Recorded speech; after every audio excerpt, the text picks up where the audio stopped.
I am literally screaming at my screen because what Michael is about to pull off is nothing short of a psychological horror show disguised as family protection. We all knew Michael had a dark side. You don't grow up under the shadow of a powerful crime family without learning how to play dirty. But this latest stunt is pure, unadulterated villainy, and I am absolutely living for the sheer messiness of it all. Let us set the stage because we need to understand the fragile piece before the bomb drops.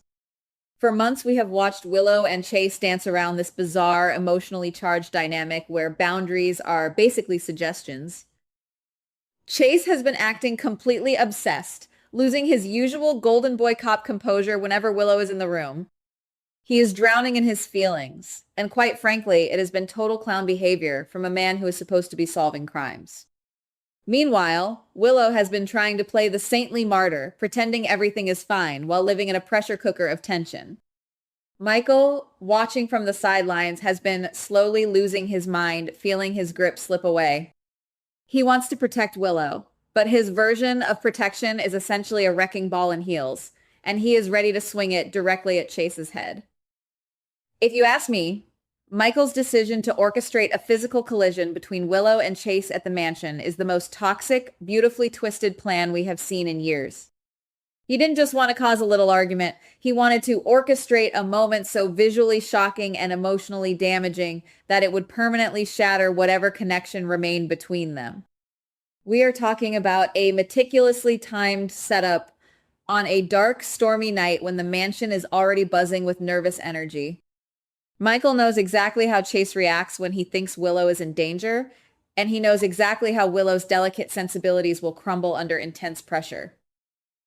It is a masterclass in psychological warfare, and I cannot help but shudder at how cold-blooded Michael has truly become. The atmosphere in that mansion on the night of the incident is thick enough to cut with a knife. Picture this. The rain is hammering against the stained glass windows, the shadows are stretching across the grand foyer, and the air is heavy with the scent of old wood and impending doom. We see Willow walking down the hallway, completely unaware that she is a pawn in a game she didn't even sign up to play. Michael is lurking in the background, a shadow among shadows, pulling the strings with a chilling grin that would make his father proud. He has rigged the chessboard, and all he needs now is for the final piece to fall into place.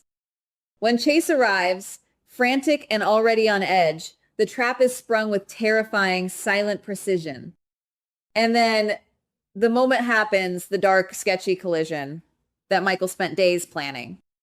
It is a sudden, jarring physical impact in the dimly lit hallway that leaves Willow gasping in shock and Chase instantly reacting with raw, unbridled panic. In that split second, the illusion of safety is completely shattered. Chase grabs Willow, his protective instincts overriding any shred of logic he has left, but the sheer force of the encounter leaves them both trembling. From the doorway, Michael watches, his face a mask of faux concern, but we can see the dark triumph gleaming in his eyes.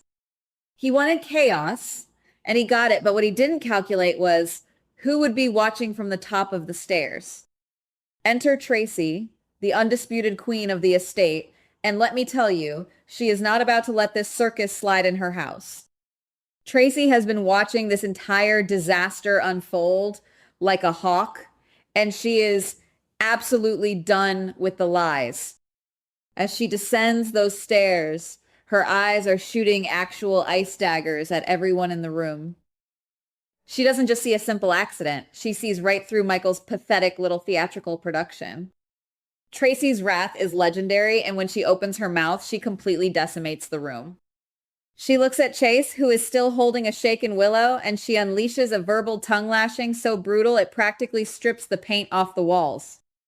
Tracy does not hold back, and honestly, we love her for it. She looks Chase dead in the eye and calls him out for his utter lack of professionalism, his pathetic obsession, and how he has allowed himself to become a puppet in this twisted game. She screams that his behavior is dragging their family name through the mud, and that his obsession with Willow is bordering on pathetic. Chase looks like he has been slapped, his face turning pale as Tracy's words pierce through his defensive armor. You can see the exact moment his sanity begins to fracture under the weight of her savage truth bombs. He is a cop who prides himself on honor, yet here he is being exposed as a desperate, lovesick fool in front of the woman he claims to cherish. But Tracy isn't finished yet, not by a long shot. She turns her gaze to Michael, and if you ask me, this is where the real tea gets spilled. She knows Michael's hands are dirty. She has lived through enough family wars to recognize a setup when she sees one.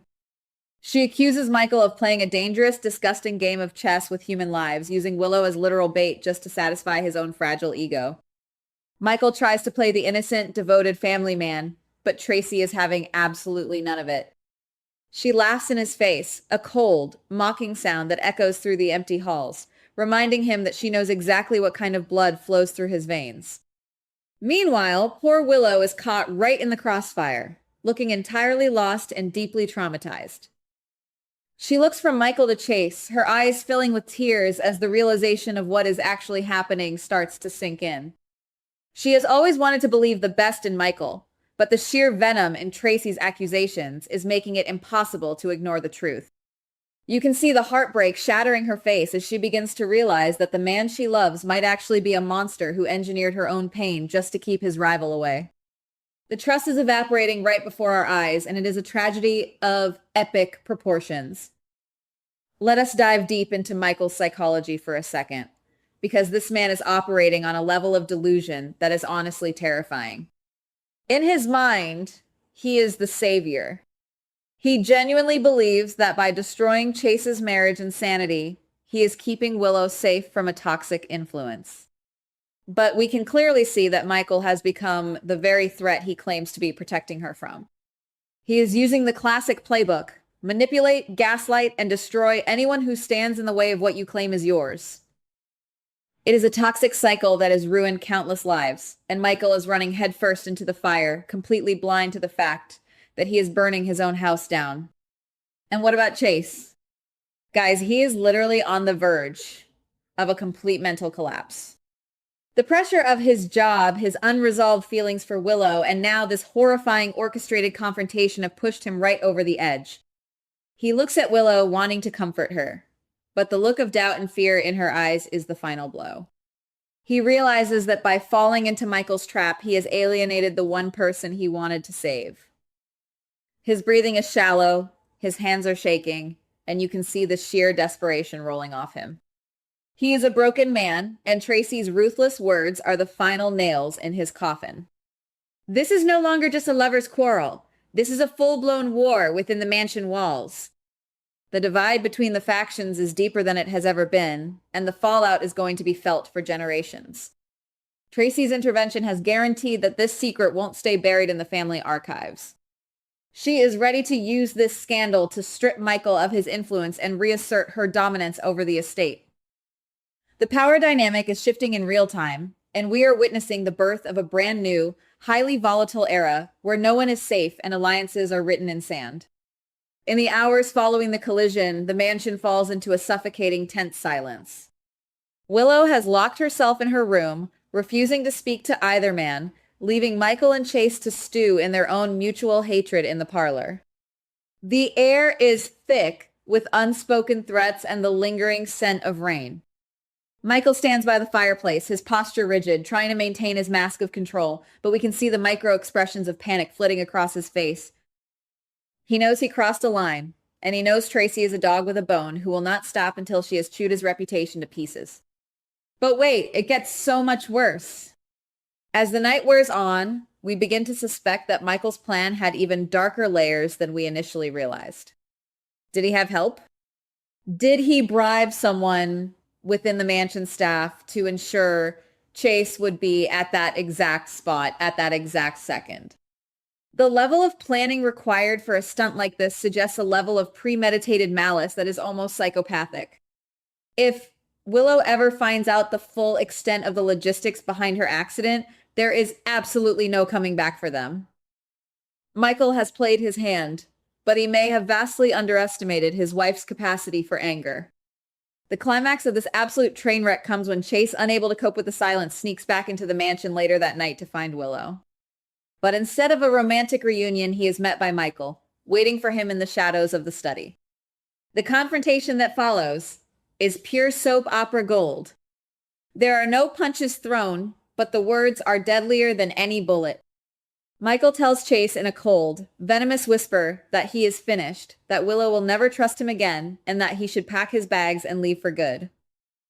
Chase, his eyes wild with grief and fury, counters by promising that he will prove Michael engineered the whole thing, even if it is the last thing he does. As they stand 2-2, the camera pans out to show Tracy watching from the shadows, a recording device clutched tightly in her hand. She has caught them red-handed, discussing the dirty details of their war, and she now holds the ultimate weapon that could destroy them both. The screen fades to black on her cold, triumphant smile, leaving us with a million burning questions. Will Tracy release the tape and ruin Michael's life, or will she use it to blackmail him into giving up his share of the family empire? And goodbye. Please like, subscribe, and comment on the GH Spoilers Daily channel.